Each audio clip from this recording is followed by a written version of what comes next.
ഇനി വൈകേണ്ട, ഇന്ന് തന്നെ നിങ്ങളുടെ വീടിനായി സിസോ സന്ദർശിക്കൂ. സിസോ, മേക്ക് ലൈഫ് സിമ്പിൾ. തിരുമിറ്റക്കോട് ദമ്പതികൾ സഞ്ചരിച്ച ഇരുചക്ര വാഹനത്തെ കാർ ഇടിച്ച് നിർത്താതെ പോയ സംഭവം. പരാതിക്കാരുടെ മൊഴി പ്രകാരം ചാലിശ്ശേരി പോലീസ് കേസെടുത്തു. കാർ ഡ്രൈവർ കസ്റ്റഡിയിൽ. കൂറ്റനാട് സ്വദേശി ചാലിയത്ത് വീട്ടിൽ ചന്ദ്രനും ഭാര്യ സുനിതയും യാത്ര ചെയ്തിരുന്ന സ്കൂട്ടിയിലാണ് കാർ വന്നിടിച്ചത്. പരിക്കേറ്റ ഇരുവരും ചികിത്സയിൽ തുടരുകയാണ്. സ്കൂട്ടറിൽ ഇടിച്ചതിന് ശേഷം വാഹനം നിർത്താതെ പോവുകയായിരുന്നു. തുടർന്നാണ് വ്യാഴാഴ്ച രാത്രി കാർ ഞാങ്ങാട്ടിരയിൽ പാതയോരത്ത് ഉപേക്ഷിച്ച നിലയിൽ കണ്ടെത്തിയതായി പോലീസ് സ്റ്റേഷനിൽ വിവരം ലഭിക്കുന്നത്. KL 55H 2288 എന്ന നമ്പറിലുള്ള കാറാണ് ദമ്പതികളെ ഇടിച്ചു തെറിപ്പിച്ചത്. പട്ടാമ്പി സ്വദേശിയുടെ കാറാണെന്ന് പോലീസിന്റെ അന്വേഷണത്തിൽ പിന്നീട് കണ്ടെത്തി. എന്നാൽ കാർ ദേശമംഗലം സ്വദേശി അബു താഹിർ എന്ന വ്യക്തിക്ക് വിറ്റതായും അയാളാണ് കാർ ഓടിച്ചതെന്നും ചാലിശ്ശേരി SHO സതീഷ് കുമാർ പറഞ്ഞു.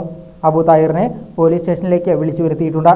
സംഭവത്തിൽ കൂടുതൽ അന്വേഷണം നടത്തിവരികയാണെന്ന് പോലീസ് അറിയിച്ചു.